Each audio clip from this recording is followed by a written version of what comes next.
The old Victorian mansion loomed large against the dying light. It stood on a secluded hill, shrouded in shadows and whispers of the past.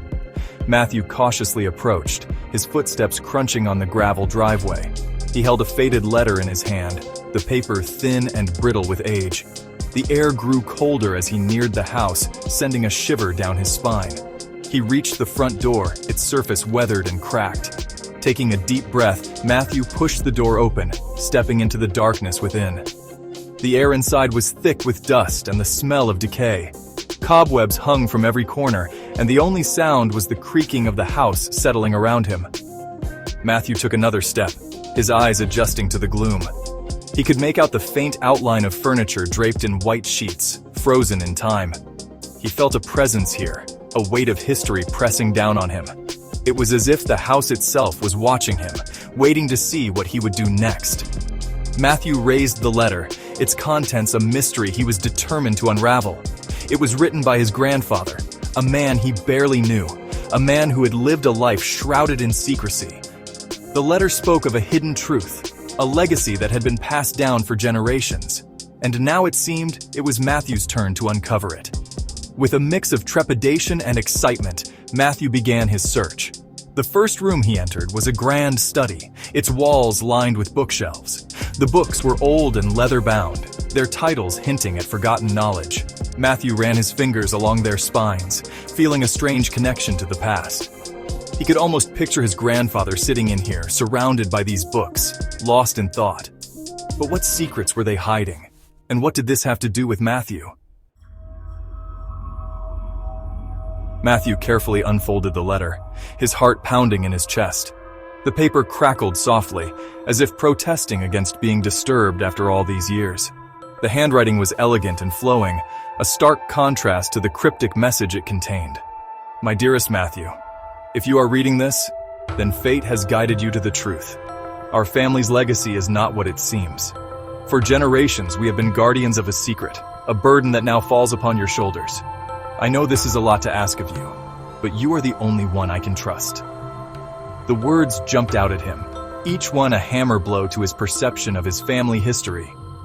Guardians of a secret? What did that even mean? His grandfather had always been a man of few words, a stoic figure who ran a small Texaco gas station on the outskirts of town. Matthew had fond memories of helping him out at the station, the smell of gasoline and the rumble of engines a familiar comfort. Never once had he suspected there was anything more to his grandfather's life. The letter continued, the words growing more urgent. Time is of the essence, my boy. There are those who would seek to use our family's secret for their own nefarious purposes. You must find the key, Matthew. It is hidden where our family's story began. Follow the clues I have left for you and you will understand. Matthew reread the letter, his mind racing. A key? What key? And what did his grandfather mean by where our family's story began? He felt a surge of determination. He had to find out the truth. He owed it to his grandfather and to himself. This wasn't just a family secret anymore. It was a mystery that begged to be solved. The letter ended with a final plea. Be careful, Matthew. Do not trust anyone. Matthew turned his attention to the second page of the letter. It contained a series of seemingly random numbers and letters, written in a code he didn't recognize. This must be the cipher his grandfather mentioned, the key to unlocking the mystery. Matthew studied the sequence, his mind racing. He had always been good with puzzles, but this one seemed particularly daunting. He spent hours poring over the code, trying different combinations, searching for patterns. He tried substituting numbers for letters, looking for anagrams, anything that might make sense of the jumble of characters. Just when he was about to give up hope, he noticed something interesting. The numbers in the sequence seemed to correspond to page numbers, but page numbers of what? He scanned the room, his eyes settling on the dusty bookshelves. Could it be? Were the books part of the cipher? He quickly grabbed a few volumes, their titles a strange mix of military history and Shakespearean plays. He flipped to the pages indicated by the code, his heart pounding with anticipation. As he read the highlighted passages, a sense of excitement washed over him. The words weren't random at all. They were clues, carefully chosen phrases from the books, forming a message when pieced together. It was a clever code, one that only someone familiar with both military jargon and Shakespearean English could crack. Luckily, Matthew's grandfather had instilled in him a love for both. The message was short and to the point. Fort Sill, Bunker 12. The truth awaits. Matthew's mind raced. Fort Sill was a military base, located hundreds of miles away. What could his grandfather have hidden there? And what was in Bunker 12? Matthew decided to start his search at the one place that felt familiar, his grandfather's old Texaco gas station.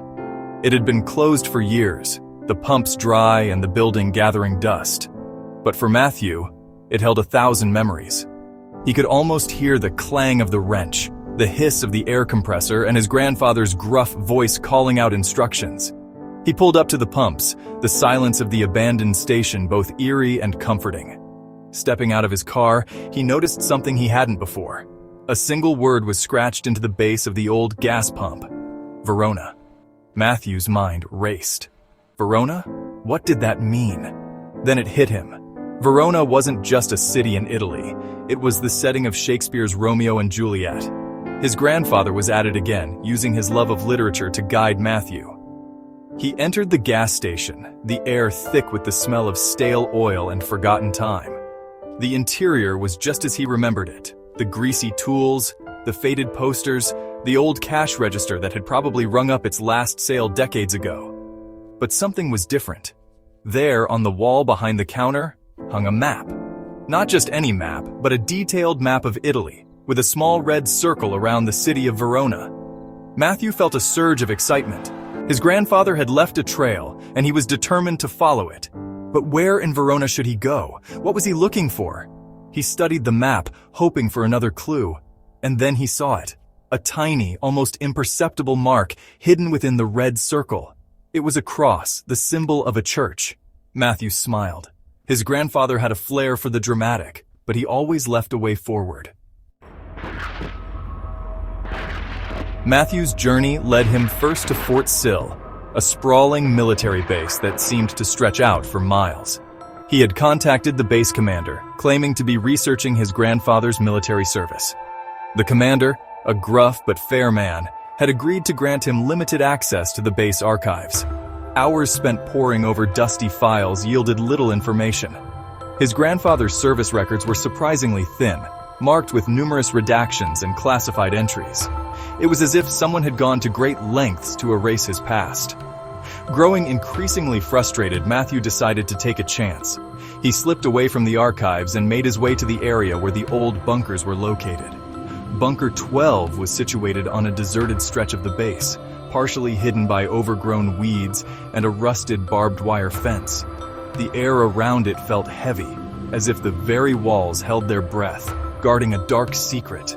He found the entrance sealed with a heavy metal door, secured by a padlock. The lock was old but sturdy, and Matthew realized he would need more than just brute force to get inside. He remembered his grandfather's love for puzzles and took a closer look at the padlock. It was a combination lock, but instead of numbers, it had letters. 5 letters to be exact. Matthew thought back to the clues his grandfather had left him. What 5-letter word could be the key to this lock? He closed his eyes, concentrating, trying to think like his grandfather. And then it hit him.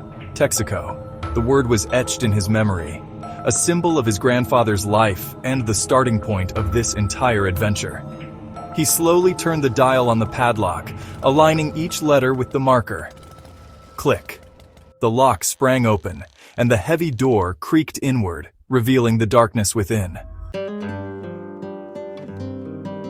Section 6. The Monastery.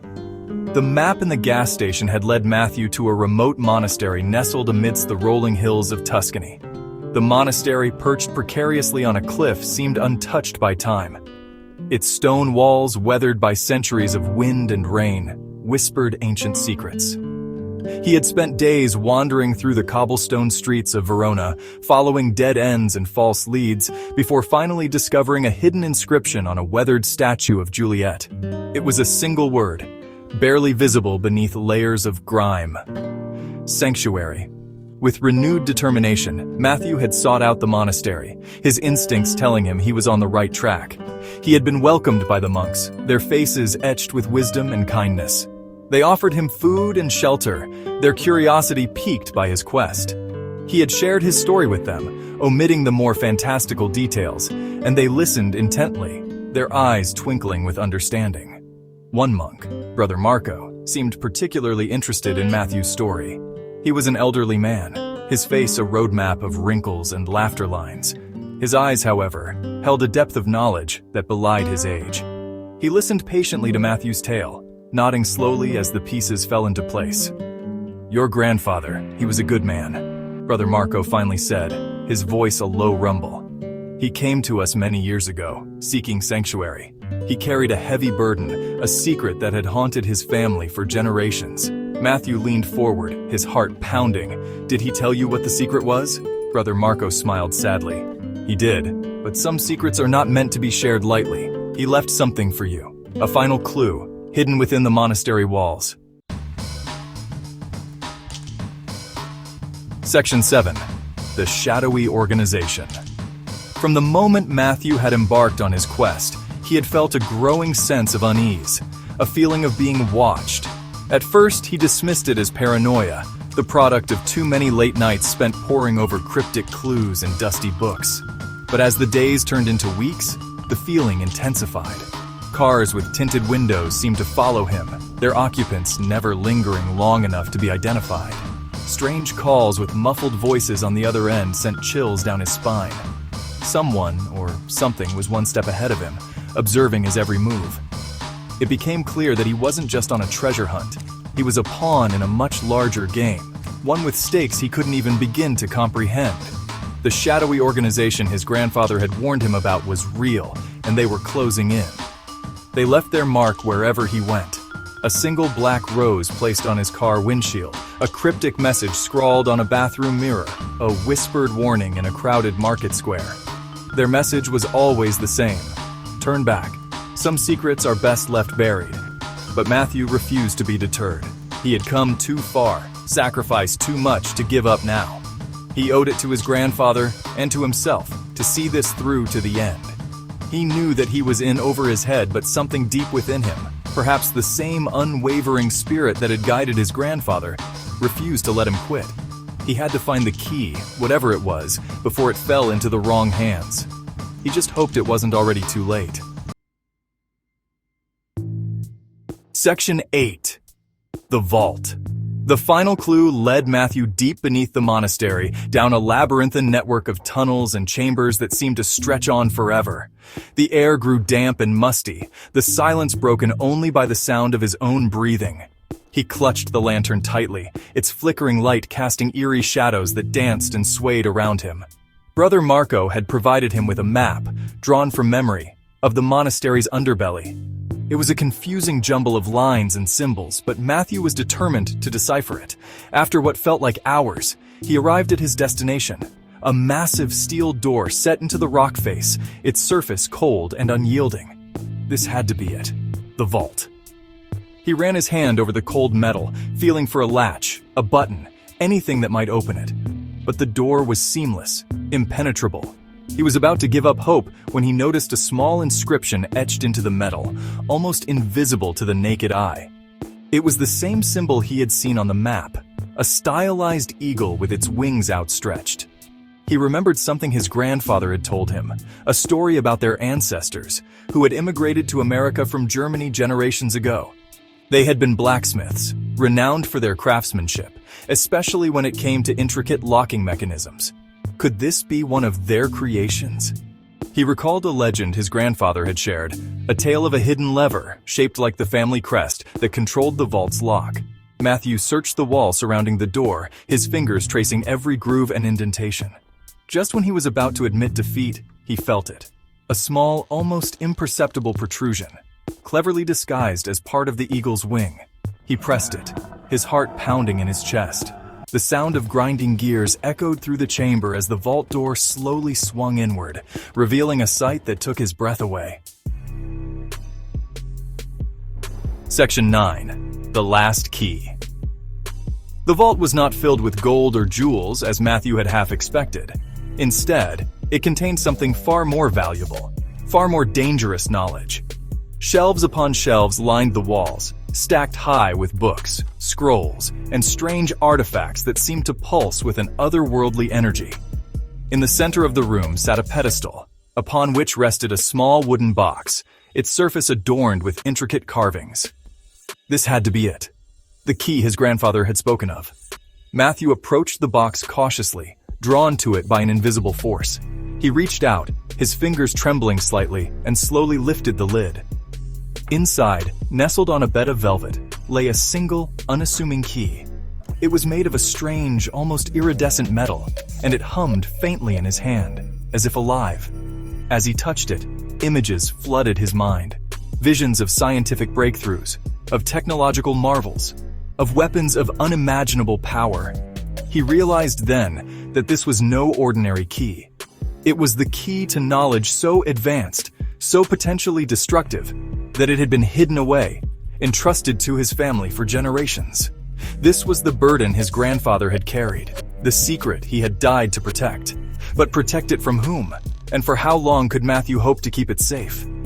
He stood there for a long moment, the weight of his responsibility pressing down on him. The shadowy organization was closing in. He could feel it. They would stop at nothing to possess this key, to unlock its secrets for their own nefarious purposes. What was he going to do? Matthew looked down at the key in his hand, its surface cool and smooth against his skin. The fate of the world, it seemed, rested on his decision. He could destroy the key, bury the knowledge it unlocked forever. Or he could try to use it, to harness its power for good. But at what cost? Matthew closed his hand around the key, its power thrumming against his palm. He knew what he had to do. But the question remained, what would you do with the key?